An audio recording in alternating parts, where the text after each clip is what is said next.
So the idea behind this book is relative to the fact that we speak of strategy in chess. They tell you, hey, you need to do a plan. To have a plan is better to have no plan. But how do you make a plan? You don't know it, right?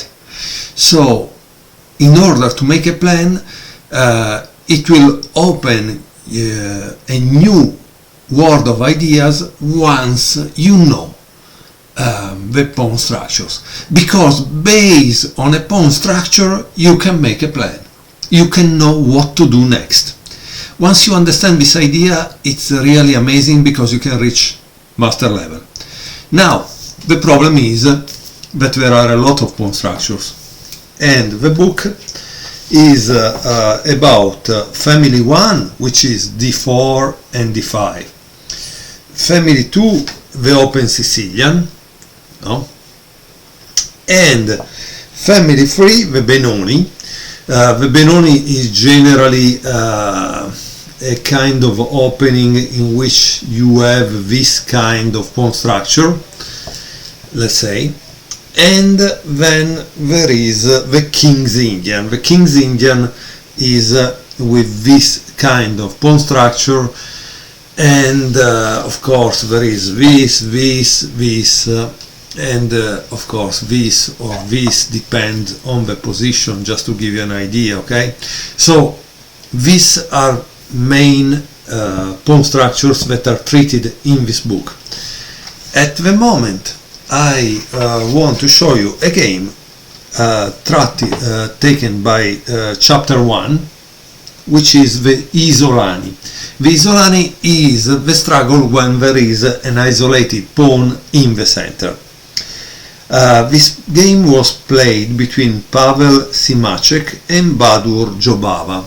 Badur Jobava, we know that is a very creative player, a very interesting player.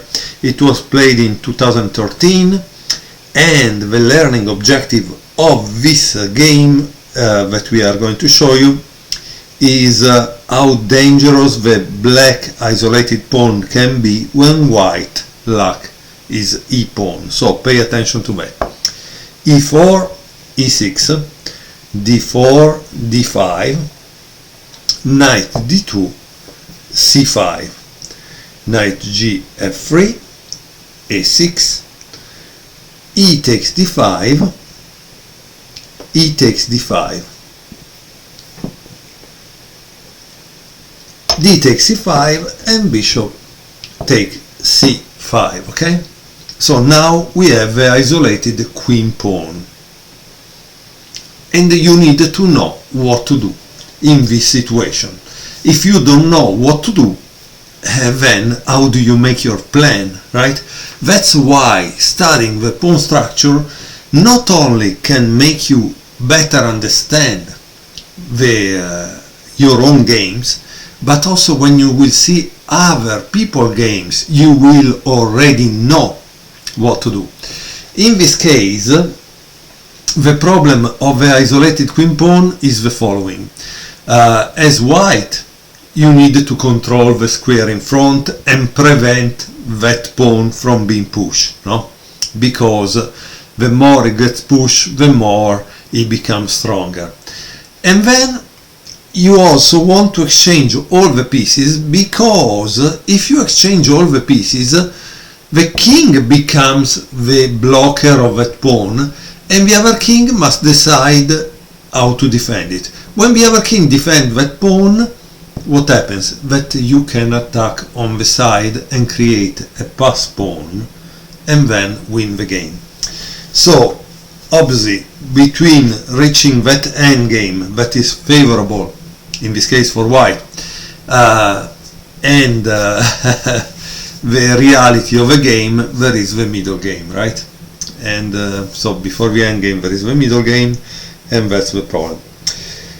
Okay, so in this position, the author writes, we have reached a far less common version of the Isolani. White usually has a pawn on the e file instead of a pawn on the c file. Many of the typical plans are still the same, but the lack of a white's e-pawn makes his king far more vulnerable, particularly on the a7, g1 diagonal. Okay, so let's see how white continue. White plays knight b3. Obviously, knight b3, why? Because I told you he wants to control this, but he also needs to develop this bishop, right? Bishop b6. And here there is a kind of dubious move. White should have played bishop d3, instead he played bishop e2. So why this is a dubious move? Because that's what you need to ask yourself, right? Well, it seems that the problem is that it blocks the e file where you want to actually develop your rook. So that's why it's not a good idea bishop e2. However, if you want, this is the correct move. And why? Because there is a game played by Karpov against Vaganin in Skopje in 1976 that Karpov played this move. So generally we need to study the games of great players like Karpov, because he will give you the plan in that situation. So it's useless that we reinvent the wheel, we just need to study the games. Clearly white didn't know that game, and that's why he already made a kind of little blunder. Knight f6, castle, h6, bishop f4, knight c6, c3. This is interesting, obviously, because it's always related to block and control the d4 square. Castle, queen c2, and now there is rook e8. The evaluation given by the author is that black is slightly better. He says here black has developed his pieces naturally and has a very pleasant position. So how does white continue here? Well, he should have continued with bishop d3. As you can see, this move was the important one. Unfortunately, white played h3. And here the author writes, this is a serious mistake, wasting a move and weakening the king side. White probably wanted to prevent bishop g4, but there are much bigger problems to worry about, as we will see. So how do you think black is continuing here?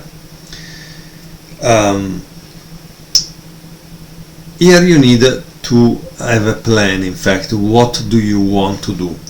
At the moment you cannot advance that pawn, right? Why? Because white can play rook d1 and so control even better. When he has 1, 2, 3 on that, it's not advantageous for black try to break his head on that thing. So what should black do? Well, notice this, that is attacking the king side and is spinning this pawn.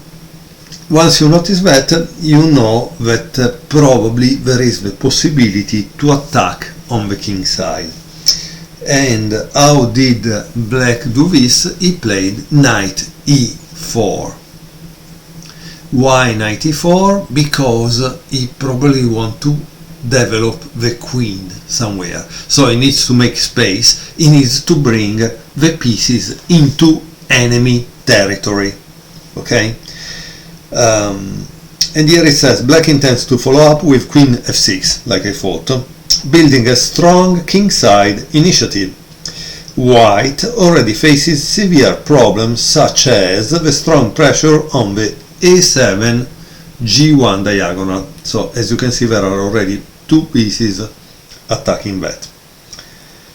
Okay, now white thinks, okay, let's try to block that bishop with this move, right? But black continue with queen f6, attacking this and that. And here, of course, bishop e3. White seemingly solid position will fall apart after black's strong reply. So, what is black's strong reply? Try to pause the video and find out what would you play if you were black, because this is kind of important, okay? Okay, so black played bishop takes h3. Great move, great move. Imagine, this move already gives black a decisive advantage. And here the author says, this typical tactical blow exemplifies how quickly black attack can develop in this version of Isolani. White species cannot cope with so much pressure. So g takes h3, obviously, and the continuation is queen g6 check, after which there is king h2. Please analyze king h1, which is given in the book, because it's just a 3 moves continuation that gives black a decisive advantage, okay? So it's kind of interesting also for that. So king h1 was definitely worth of king h2. But king h2 allows black to check.